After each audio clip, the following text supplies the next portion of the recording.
ডান হাতকে বালিশ বানাইয়া আল্লাহ রাসূল সাল্লাল্লাহু আলাইহি ওয়াসাল্লাম শুয়ে আছেন। হযরত খাব্বাব রাদিয়াল্লাহু তাআলা আনহু এসে নবীকে বলছেন, ইয়া রাসূলুল্লাহ, ইয়া হাবিবাল্লাহ, ও আল্লাহর পয়গম্বর, এত আমাদের উপর নির্যাতন চলতেছে, ও আল্লাহর পয়গম্বর, আল্লাহর কাছে একটু দোয়া করেন গো মালিক, এই নির্যাতন থেকে যেন আমরা রক্ষা পাই। এই কথা যখন বললেন, আল্লাহর পয়গম্বর উঠে বসলেন। পয়গম্বরের চেহারা মোবারক লাল হয়ে গেছে রাগে। কিসে হয়েছে? নবীজি যখন রাগান্বিত হতেন, তার চমৎকার চেহারা মোবারক রাগ হলে লাল হয়ে যেত, সাথে সাথে চেহারা মোবারক লাল হয়ে গেছে। মুসলিম শরীফের ঘটনা, বানানো কোনো ঘটনা নয়। মুসলিম শরীফের ভিতরে আছেন খাব্বাব রাদিয়াল্লাহু তাআলা আনহু এই কথা বলার পর আল্লাহর পয়গম্বর সাল্লাল্লাহু আলাইহি ওয়াসাল্লাম রাগ হয়ে গেলেন। বলে, শোনো হে খাব্বাব, শোনো, তুমি কি কষ্ট করেছো, তোমাদের পূর্বপুরুষ যারা ছিল তাদের দিকে একটু তাকায়া দেখো, তারা কি পরিমাণ কষ্ট করেছেন। তাদের মাথার উপরে করাত রেখে মাথা দুখণ্ডিত করা হয়েছে, তারপরেও ঈমান আল্লাহ থেকে আলাদা করতে পারেন নাই। কাফের মুশরিকরা অনেক নির্যাতন করেছেন, কিন্তু ঈমান তারা কখনোই ছাড়েন নাই। তাদের ঈমানের দিকে একবার তাকায়া দেখো। আল্লাহর পয়গম্বর এই ঘটনা তারপরে শুনালেন। শোনো, একবার এক জামানায় একজন কাফের ব্যক্তি ছিল সরকার, তিনি নিজেকে নিজে আল্লাহ দাবি করেছেন। বলেন নাউজুবিল্লাহ, জোরে বলেন নাউজুবিল্লাহ। কি দাবি করছেন? নিজেকে নিজে আল্লাহ দাবি করেছেন। দাবি করার পরে যেহেতু সে আল্লাহ দাবি করেছেন, তার তো এখন কিছু কেরামত দেখাতে হবে। মানুষ এসে বলবে না যে আল্লাহ কিছু দেখান, কি বলবে না যে আমার এই সমস্যা ওই সমস্যা সমাধান দেন, বলবে কিনা? এখন এগুলো তো সমাধান করা তার কাছে সম্ভব নয়। এই জন্য একজন জাদুকর রেখেছেন। ওই জাদুকরকে বলে, তুমি কিছু যা পারো জাদুর মাধ্যমে করবে। কি করছেন? জাদুর মাধ্যমে করবে। এই কথা বলার পর জাদুর মাধ্যমে তার ওই সব রাজ্যটা চালাইতেছেন। যার যা কিছু সমস্যা, কিছু কিছু সমস্যা সমাধান দেয়। সব তো আর পারে না, কি পারে? কিছু কিছু বানায়া বানায়া সমাধান দেয়। এক পর্যায়ে জাদুকর মুরব্বী হয়ে গেছে, বুড়া হয়ে গেছে। বাদশাকে ডাক দিয়ে বলতেছেন, ও বাদশা, আমি মনে হয় আর বেশি দিন দুনিয়ার ভিতরে বাঁচব না। ও বাদশাহ, এমন একটা ছেলে দিবেন, একটা সন্তান দিবেন যে এই জাদুবিদ্যা শিখবে আর আপনার এই রাজ্য চালিয়ে রাখবে। বাদশাহ কথা অনুযায়ী এমন একটা ছেলে দিলেন, ব্রেন মাথার ভালো থাকবে, সব কিছু যেন সুন্দর মতো শিখতে পারে। এজন্য একটা লোক দিল। ওই লোকটা দৈনিক এসে ওই জাদুকরের কাছ থেকে জাদু মন্ত্র শিখে যায়। কিন্তু হঠাৎ করে একদিন যেই রাস্তা থেকে আসে, ওই রাস্তায় একজন পাদ্রীর সাথে সাক্ষাৎ হয়ে যায়। পাদ্রী দিনের আলোচনা করতেছিলেন। কি আলোচনা? দিনের আলোচনা শুনে তিনি করতেছেন, আর ওই যুবক আলোচনা শোনার জন্য বসে যায়। সন্তানটার নাম হলো আব্দুল্লাহ ইবনে তামির রাদিয়াল্লাহু। এই ব্যক্তি তিনি দৈনিক আসে আর যায়, আর ওই পাদ্রীর ওখানেও বসে এখন দুই জায়গায় শিখে। এক নাম্বারে শিখে হলো জাদুকরের কাছে, দ্বিতীয় নাম্বারে শিখে ওই পাদ্রীর কাছে। দুই জায়গায় শিখে। শেখার পর এখন যখন দেরি হয়ে যায়, জাদুকর ডাক দিয়ে বলতেছে, তোমার কেন এত দেরি হয়? এক পর্যায়ে দেরি হতে হতে প্রত্যেক দিন যখন দেরি হয়, তাকে মারা শুরু করে দিলেন, আঘাত শুরু করে দেয়। এসে পাদ্রীর কাছে বলেন, জনাব, আমাকে তো ওই জাদুকর গায়ে আঘাত দিতেছেন, কেন দেরি হয়? তখন তিনি ডাক দিয়ে বলে, শোনো, আজকে থেকে গিয়ে বলবা আমার বাড়ি থেকে আসতে একটু দেরি হয়ে যায়, আর বাড়ি যাইবা। বাড়ি যাওয়ার পরে যদি বলে দেরি কেন হয়, বলবা ওই জাদুকরের কাছ থেকে আসতে একটু দেরি হয়ে যায়। কি বলছে বুঝছেন? যে আসতে দেরি হয়ে যায়। তিনি দিন শিখতেছেন পাদ্রীর কাছ কার কাছ থেকে? একজন পাদ্রীর কাছ থেকে দিন শিখতেছেন। দিন শিখতে শিখতে এক পর্যায়ে উনি রাস্তা দিয়ে একদিন যাইতেছেন, হঠাৎ করে দেখতে পারে অনেকগুলো মানুষ একত্রিত হয়েছে, একত্রিতে দাঁড়ায় আছেন। তখন ওই ব্যক্তি ডাক দিয়ে আব্দুল্লাহ ইবনে তামের, তিনি ডাক দিয়ে বলতেছেন, আপনারা কেন দাঁড়ায় আছেন? বলে, সামনে বড় একটা জন্তু, একটা প্রাণী দেখা যায়, আমরা যাইতে পারতেছি না। ওই যুবক আব্দুল্লাহ ইবনে তামের ডাক দিয়ে বলে, সুযোগ একটা পেয়েছি, আপনারা জায়গা দাঁড়ান, আমি একটু সামনে থেকে আসি। আব্দুল্লাহ ইবনে তামের তিনি সামনে গিয়ে আল্লাহকে বলে, আল্লাহ, পাদ্রী তোমার পরিচয় দিয়েছেন, তুমি নাকি একা তোমার কোনো শরীক নাই। এই কথা যদি সত্যি হয়ে থাকে, এই পাদ্রীর কথা যদি সত্যি হয়ে থাকে, তাহলে তোমার উপর আজ থেকে আমি ঈমান আনবো। কিভাবে বুঝবো তুমি সত্য একজন আছো?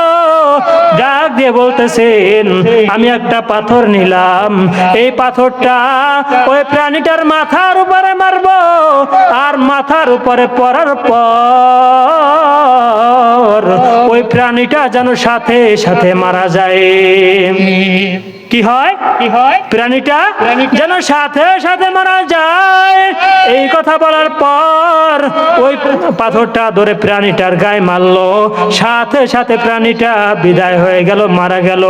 এরপর যা আব্দুল্লাহ ইবনে তামের ডাক দিয়ে বলতেছেন, আমার আর কোনো সন্দেহ নাই, একজন মালিক আছে, একজন আল্লাহ আছে, আমার বিশ্বাস হয়েছে। এই ঘটনা গিয়ে পাদ্রীর কাছে বর্ণনা করলেন যে, হুজুর, আজকে এই অবস্থা আমার সাথে ঘটেছে। তখন বললে, মারহাবা, তুমি তো আল্লাহর পরিচয় পেয়ে গেছো। কার পরিচয়? আল্লাহর পরিচয় পেয়ে গেছো। এক পর্যায়ে তিনি বললেন, শোনো, তুমি এখন যেহেতু মুসলমান হয়েছো, এখন তোমার উপর অনেক নির্যাতন আসবে, অনেক পরীক্ষা আসবে, তোমাকে এই পরীক্ষাগুলোতে পাশ করতে হবে। কি করতে হবে? পাশ করতে হবে। কিভাবে পাশ করবেন? শোনো, পরীক্ষা তো আসবে, তোমাকে জিজ্ঞাসা করলে তুমি যে আমার হাতে হাত দিয়ে তুমি যে কালিমা পড়েছো, এই কথা কারো কাছে বলবা না। এই কথা বলার পর আব্দুল্লাহ বিন তামের এক পর্যায়ে এমন হলো, তিনি যদি কারো চোখের উপর হাত দেয়, অন্ধ চোখ মুহূর্তে ভালো হয়ে যায়। জোরে বলেন সুবহানাল্লাহ, আরো জোরে বলেন সুবহানাল্লাহ। কোন কুষ্ঠি রোগ থাকলে যদি তার গায়ে হাত বুলাতেন, সাথে সাথে ওই রোগটা ভালো হয়ে যেত। সুবহানাল্লাহ। এই ক্ষমতা যখন আল্লাহ তাকে দিলেন, আল্লাহর হুকুমে যখন ভালো হতে লাগলো, ওই যে বাদশা, ওই যে কাফের ছিলেন, তার একজন উজির ছিল, অন্ধ ব্যক্তি ছিলেন, যিনি চোখে দেখতে পারতেন না। কার উজির বলেন তো? বাদশার উজির অন্ধ ছিলেন। আর এই যে আব্দুল্লাহ বিন তামের, তিনি যে চক্ষু ভালো করতে পারে আল্লাহর হুকুমে, এই শব্দটা তার কানে চলে গেল। মানুষ গিয়ে বললেন, শুনেন, অমুক জায়গায় এক যুবক আছে, সেই ব্যক্তি চক্ষু ভালো করতে পারে। এবার বাদশার উজির আসলেন, এসে বলতেছেন, অনেক সম্মান নিয়ে আসলেন, অনেক টাকা পয়সা নিয়ে আসলেন, অনেক খাবার নিয়ে আসলেন। বলে, আপনি যদি আমার চক্ষু ভালো করে দেন, এইগুলো সব আপনাকে দিয়ে দিব। ওই যুবক আব্দুল্লাহ বিন তামের ডাক দিয়ে বলে, শুনেন, চক্ষু ভালো করবেন আল্লাহ। সবাই বলেন কে? জোরে বলেন, কে করবেন? আল্লাহ করবেন। আমার ওসিলায় হয়তো আল্লাহ ভালো করবেন, কিন্তু জেনে রাখেন, আল্লাহ ছাড়া আমি ভালো করা সম্ভব না। কে বলে? যুবক বলে। জোরে বলেন, কে বলে? যুবক বলতেছেন যে আল্লাহ ভালো করবে, আমি নয়, আল্লাহ আমার ওসিলায় ভালো করতে পারে। যুবক বলে, তাহলে আপনাকে কালিমা পড়তে হবে। বাদশা রুজির সাথে সাথে কালিমা পড়লেন। কালিমা পড়ার পর তার চোখে হাত বুলিয়ে দিলেন, আল্লাহ রাব্বুল আলামিন তার চক্ষু ভালো করে দিয়েছেন। সুবহানাল্লাহ। ভালো হওয়ার পর অন্ধ ব্যক্তি প্রতিদিন বাদশার দরবারে যায়, তার নির্ধারিত চেহারে বসে। যখন চক্ষু ভালো হয়ে গেল তখন বাদশার দরবারে চলে গেলেন। কোথায় গেলেন? বাদশার দরবারে গিয়ে যে চেহারে তিনি বসতেন ওই চেহারাটায় আবার বসেছেন। বাদশা তাকায় দেখে যার চক্ষু ছিল না সেই ব্যক্তি চক্ষুওয়ালা। সুবহানাল্লাহ। এখন বাদশা আশ্চর্য হয়ে গেলেন, হায় তোমার তো চক্ষু ছিল না, কিন্তু তোমাকে কে চক্ষু দিল? কিভাবে তোমার চক্ষু ভালো হলো? বলে এক যুবক আমাকে চক্ষু আমার ভালো করে দিয়েছেন। কে দিয়েছেন? এক যুবক দিয়েছেন। বললেন কোন যুবক? তাকে ডাকো। যুবককে ডাকা হলো। যুবক বলে, ও যুবক, আমি যেই ব্যক্তির কাছে দিয়েছিলাম, জাদুকরের কাছে তোমাকে দিয়েছিলাম, এত সুন্দর ভালো জাদু শিখাইছে যে তুমি এখন নাকি চক্ষু ভালো করতে পারো। কি বলে? যে জাদুকর শিখাইছে। আসলে শিক্ষা দিয়েছেন কে? হ্যাঁ, পাদ্রীর কাছে শিখে আল্লাহ রাব্বুল আলামিন তাকে তৌফিক দিয়েছেন। সেই ব্যক্তি আল্লাহর ওসিলায় কি করতে পারে? ভালো করতে পারে। আল্লাহ ভালো করে দেয়। এখন তিনি ওই যুবক এসে বলতেছেন, না, রব্বি আল্লাহ, আমার রব ভালো করে, আমার ক্ষমতা নাই। এবার ওই ব্যক্তি ডাক দিয়ে বলতেছেন, ওই কাফের বাদশা বলতেছেন, শোনো, আমি বাদে তোমার অন্য কোনো আল্লাহ আসেনি? কি জিজ্ঞাসা করে? যে আমি বাদে তোমার অন্য কোন রব আছে কিনা? বলে হ্যাঁ, রব আছে। আপনার যিনি রব, আমারও তিনি রব। যত মাখলুক সৃষ্টি করেছেন একমাত্র আল্লাহ রাব্বুল আলামিন সৃষ্টি করেছেন। তখন বাদশা ডাক দিয়ে বলতেছেন, শোনো, এই শিক্ষা তো ওই জাদুকর তোমাকে দেয় নাই, এই শিক্ষা কে দিয়েছে তোমাকে বলতে হবে। কি বলেন? এই শিক্ষা কই পেয়েছো? সেই লোকটার প্রয়োজন, তাকে দরকার। এখন ওই যে আব্দুল্লাহ বিন তামের কে বলছিলেন, হুজুর, যে তুমি কখনো খবরদার আমার নাম বলবা না। কি বলছিলেন? নাম বলবা না। দেখেন, চক্ষু ভালো করে দিয়েছেন। এখন আমাদের এই সমাজে এই আমরা যারা উপস্থিত আছি এর ভিতরে যদি একজন অন্ধ ব্যক্তি থাকে, বা আমাদের এলাকায় মসজিদের এলাকায় যদি একজন অন্ধ ব্যক্তি জন্ম থেকে যদি 40 বছর বয়সের সময় চক্ষু ভালো হয়, আশ্চর্য বিষয় না? বাদশা তো আশ্চর্য হয়ে গেছেন। এই মুহূর্তে কি করবেন? ডাকলেন, বলেন যাও, তোমার যে কাছ থেকে এটা শিখছো তার নাম বলে দাও। কিন্তু যুবক আব্দুল্লাহ বিন তামের নাম বলতে চায় না। এক পর্যায়ে তার উপর নির্যাতন শুরু হয়ে গেছে। ওই যে পাদ্রী বলছিলেন তোমার উপর অনেক নির্যাতন আসবে, অনেক অত্যাচার হবে, সেই নির্যাতন এখন শুরু হয়ে গেছে। তাকে প্রহর করতেছে, মারতেছেন। মারতে মারতে এক পর্যায়ে এমন পর্যায়ে চলে গেল যে আব্দুল্লাহ বিন তামের ওই পাদ্রীর নাম বলতে বাধ্য হয়েছে। পাদ্রীকে ডাকা হলো, পাদ্রী, আমি বাদে অন্য কোন মালিক আছে কিনা? বলে হ্যাঁ, একজন আছে। বলে কে? বলে তোমাকে আমাকে যেই আল্লাহ সৃষ্টি করেছেন সেই আল্লাহই হলো তোমার আমার রব। জোরে বলেন সুবহানাল্লাহ। এই কথা বলার পর বাদশার মাথা খারাপ হয়ে গেছে। কি বলো, আমার বাদশাহী তো শেষ হয়ে যাবে। এ পর্যায়ে ওই ব্যক্তি বলতেছে, শোনো, একটা করাত নিয়ে আসো, এই পাদ্রীর মাথা দুখণ্ডিত করে দেওয়া হবে। বলেন নাউজুবিল্লাহ। বাদশাহ অর্ডার করার পর একদল মানুষ তারা করাত নিয়ে আসলো। করাত নিয়ে আসে বলে, ও পাদ্রী, তোমার কালেমা ছাড়ো, আমার উপরে ঈমান আনো। পাদ্রী বলেন, না, এক আল্লাহর উপর আমার ঈমান। কয়জন আল্লাহ? জোরে ডাক দিয়া বলেন, কয়জন আল্লাহ? এক আল্লাহর উপর ঈমান এনেছি, আর কারো উপর নয়। এই কথা বলার পর ওই কাফের বাদশা আদেশ করলেন, তার মাথার উপর দিয়ে করাত চালাও, তার মাথাটা দুখণ্ডিত করে দাও। বলেন নাউজুবিল্লাহ। মাথা দুখণ্ডিত করে দেওয়া হলো। এবার ডাক দিয়ে বলতেছেন, উজিরকে বলে, উজির, এখনো সময় আছে, আমার উপর ঈমান আনো, না হয় এই যেমন দেখো করাত দিয়ে দুখণ্ডিত দুখণ্ডিত করেছি, তোমাকেও আমি দুখণ্ডিত করে দিব। বলেন না নাউজুবিল্লাহ, জোরে বলেন নাউজুবিল্লাহ। এবার উজির ডাক দিয়ে বলতেছেন, না, এক আল্লাহর উপর থেকে আমি ঈমান ছাড়বো না, যা হয় আমাকে মেরে ফেলো তবু ছাড়বো না। এ পর্যায়ে উজির কেউ মেরে ফেললো, মাথার উপরে করাত দিল, দুখণ্ডিত করলো। এবার যুবককে ডাক দিয়ে বলে, যুবক আব্দুল্লাহ বিন তামির, শোনো এবার তোমার পালা, ঈমান ছাড়ো, না হলে তোমাকেও আমি এরকম দুখণ্ডিত করে দিব। যুবক ডাক দিয়ে বলতেছেন, বাদশাহ আমাকে দুখণ্ডিত করেন, কিন্তু আমি আল্লাহর উপর থেকে এক সেকেন্ডের জন্য ঈমান নষ্ট করব না, আমি ঈমান ছাড়বো না, আমার জীবন দিতে রাজি, কিন্তু আমি ঈমান দিতে রাজি নই। সুবহানাল্লাহ। ঈমান দিতে রাজি হয়ে গেলেন, ঈমান দিবেন না, নিজের জীবন দিতে রাজি হয়ে গেলেন। এবার বাদশাহ বললেন, না, একে দুখণ্ডিত করা যাবে না। একদল সেনাবাহিনীকে ডেকে বললেন, একে নিয়ে যাও পাহাড়ের উপরে। কোথায় নিয়ে যাও? পাহাড়ের উপরে নিয়ে একে পাহাড়ের উপর থেকে ছেড়ে দিবা। ছাড়ার আগে জিজ্ঞাসা করবা, তুমি যে রবের উপর ঈমান এনেছো, ওই রবের উপর থেকে ঈমান ছেড়ে দাও, বাদশার উপর ঈমান আনো, তাহলে তোমাকে আবার আমরা জেতা নিয়ে যাব।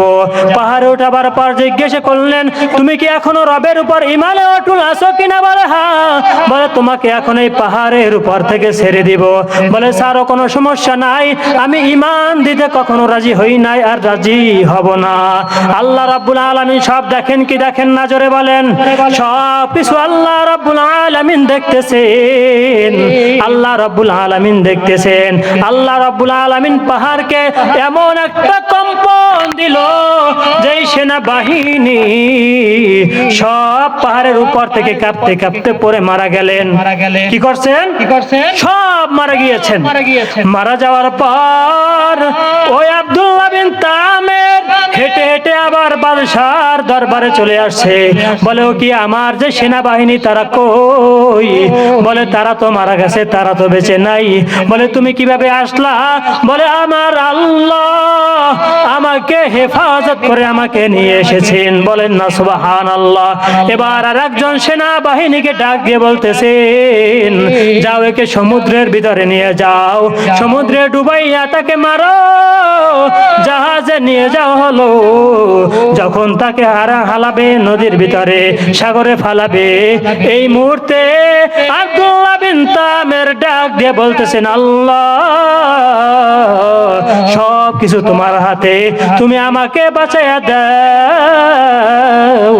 এই পর্যায়ে আল্লাহ রাব্বুল আলামিন ওই জাহাজের ভিতরে যত সেনাবাহিনী ছিলেন উল্টি দিয়ে সব সেখানে মারা গেলে। জোরে বলেন সুবহানাল্লাহ। কিন্তু আব্দুল্লাহ বিন তামির তিনি আল্লাহ রাব্বুল আলামিনের হুকুমে আবার জীবিত চলে আসছে। জোরে বলেন সুবহানাল্লাহ। পাহাড়েও মারতে পারেন নাই, নদীতেও মারতে পারেন নাই। এ পর্যায়ে বললেন, তাহলে তোমাকে মারা সম্ভব কিভাবে? আব্দুল্লাহ বিন তামির ডাক দিয়ে বলতেছেন, শোনো, আমি বলতে পারি আমাকে কিভাবে মারতে হবে। এবার ডাক দিয়ে বলতেছেন, শোনো, কিভাবে মারতে পারবা শুনে নাও, আমি যেইভাবে বলি সেইভাবে কাজ করলি তোমরা আমাকে মারতে পারবা। এখন তো বাদশা খুশি, এত চেষ্টার পরেও মারতে পারলাম না। যুবক নিজের মরার বুদ্ধি নিজে দিতেছে। আচ্ছা কি বলো? বলে, আমার হাতে যে একটা তীর দেখতেছেন, এই তীরটা আমার গায়ে মারবেন। কিভাবে মারবেন? একটা ময়দানের ভিতরে আপনার রাজ্যের সমস্ত মানুষদেরকে খবর দিবেন যে সমস্ত মানুষ যেন অমুক দিন অমুক সময় মাঠে আসে, সেখানে আমাকে মারা হবে। ওই দিন তারিখ অনুযায়ী তাকে মারার সময় দিয়ে দিলেন, তারিখ দিয়ে দিলেন, মানুষ জড়ো হলো। আব্দুল্লাহ বিন তামির মাঠে চলে গেলেন, বাদশার হাতে তীর দিলেন। এবার তীর দেওয়ার পরে বিসমিল্লাহি রব্বিল গোলাম এবার শিখাই দিলেন, বাদশাহ শোনেন, আমাকে যে মারবেন, মারার আগে এই দোয়াটা পড়বেন, বিসমিল্লাহি রব্বিল গোলাম। কি পড়বেন? বিসমিল্লাহি রব্বিল গোলাম। এই শব্দটা আসতে বললে হবে না, হবে যেন সমস্ত মানুষ শুনতে পায়, সমস্ত মানুষ যেন শুনতে পায়। এই কথা বলি আমাকে মারবেন, তাহলে আমি দুনিয়া থেকে বিদায় নিয়ে চলে যাব। ঠিক একই কাজ করলো যুবক, সেখানে মারা গেল। যখন মারা গেল, মারা যাওয়ার পর আল্লাহ রাব্বুল আলামিনের কি কুদরত, হাজার হাজার মানুষ সেখানে কালিমা পড়ে মুসলমান হয়ে যায়। জোরে বলেন সুবহানাল্লাহ। মানুষগুলো কালিমা পড়েছেন, কাফের বাদশা দেখতেছেন একজনকে হত্যা করলাম কিন্তু হাজার জন দাঁড়ায় গেল। এখন কি করা যাবে? উজিরদেরকে ডাক দিয়ে বলে, রাস্তার মাথায় মাথায় একটা করে কূপ খনন করো, সেখানে আগুন জ্বালাও, যেইটাই কালিমা পরে এখান থেকে বের হতে যাবে তাকে ধরে এই আগুনের ভিতরে মেরে ফেলো। এক পর্যায়ে মারতে মারতে মারতেছেন, এক মহিলা কোলে একটা শিশু বাচ্চা, মহিলাকে ডাক দিয়ে বলতেছেন ঈমান ছাড়ো। মহিলা বলে না, ঈমান ছাড়তে রাজি না। সুবহানাল্লাহ, ঈমান ছাড়ে না। এ পর্যায়ে কোলের শিশু বাচ্চাটাকে নিয়ে আগুনের ভিতরে ফালায়া দেয়। ফালাবার পর মহিলাকে ডাক দিয়ে বলতেছেন এখনো সময় আছে, ঈমান ছাড়ো। কিন্তু ওই ছোট্ট বাচ্চা আগুনের ভিতর থেকে ডাক দিয়ে বলতেছেন মা, যদিও দেখা যায় এটা আগুন, আসলে আগুন নয়, জান্নাতের বাগান। মা ঈমান হারায় না, তুমি জাপ দিয়ে চলে আসো। মাও আগুনের ভিতরে জাপ দেয়, তবুও ঈমান ছাড়ে না রে মুসলমান। আর আজকে আমরা কেমন মুসলমান হয়েছি? 500 টাকার বিনিময়ে আমরা ঈমানকে বিক্রি করে দেই, 1000 টাকার বিনিময়ে ঈমান বিক্রি করে দেই, 200 টাকার বিনিময়ে ঈমান বিক্রি করে দেয়। আছে না নাই? এমন কি দলীয় নেতার পিছনে পরে ঈমান বিক্রি করে দেই, বিভিন্ন ভাবে ঈমান বিক্রি করে দেই। আছে না নাই? তাহলে আমাদেরকে দেখেন আল্লাহ রাসূল কি শিক্ষা দিয়েছেন। মাথার উপর থেকে করাত চালাবে, ঈমান ছাড়া যাবে না, আগুনে ফালাবে, ঈমান ছাড়া যাবে না। কিন্তু এই অবস্থা যদি আপনার আমার হতো কি না হতো, ঈমান আমরা রাখতে পারতাম কি পারতাম না, একমাত্র আল্লাহই ভালো জানে। ঠিক কি না বলেন? আমাদের যে ঈমান, আল্লাহ রাসূল সাল্লাল্লাহু আলাইহি ওয়াসাল্লাম বলেছেন শেষ জামানায় এমন হবে যে শেষ জামানায় ঈমান রাখা এমন দায় হয়ে যাবে যে হাতের ভিতরে আংটা আগুন রাখতে যেই রকম হয়, ঈমান রাখাটাও তত কষ্ট হয়ে যাবে। আল্লাহ রাব্বুল আলামিন যেন আমাদেরকে যে ঈমান নামক নিয়ামতটা দিয়েছেন, আল্লাহ রাব্বুল আলামিন যেন মৃত্যু পর্যন্ত এই ঈমানের উপর থাকার তৌফিক দান করেন। জোরে বলেন আমিন। আল্লাহ পাক রব্বুল আলামিন বলেছেন ওয়া ইযা তুলিয়াত আলাইহিম আয়াতুহু যাদাতুহুম ঈমানা। আল্লাহ পাক রব্বুল আলামিন বলেন কোরআন তেলাওয়াতের মাধ্যমে বান্দার ঈমান বাড়ে। এজন্য কোরআনের সাথে সম্পর্ক রাখতে হবে কি হবে না? জোরে বলেন, রাখতে হবে কি হবে না? সন্তান মাদ্রাসায় দিতে হবে, নিজেকে কোরআন শিখতে হবে, নাতনি পুতনি যারা আছে সকলকে কোরআন শিক্ষা দিতে হবে কি হবে না? বলেন। আজকে মাদ্রাসার মাহফিল, আজকে এখান থেকে আমাদেরকে শিখতে হবে। গত 2 দিন যাবত এখানে বয়ান চলেছে, আজকে শেষ দিন। আমরা এখান থেকে কি শিখবো? আমরা করি কি, মাহফিলে আসি, আসার পরে বয়ান কানে শুনি, এক কান দিয়ে শুনি আর এক কান থেকে কি বের করে দিই, আমল করি না। আসলে বয়ান অনেক আমরা জানি কিন্তু আমল করি না। এজন্য বয়ান শুধু শুনবো না, আমল করব। বলেন কি করতে হবে? বলেন আমল করতে হবে। আল্লাহ রাব্বুল আলামিন যেন আমরা যা শুনবো, যা শুনছি এগুলো অনুযায়ী যেন আল্লাহ রাব্বুল আলামিন আপনাকে এবং আমাকে সকলকে আমল করার তৌফিক দান করেন। আমিন।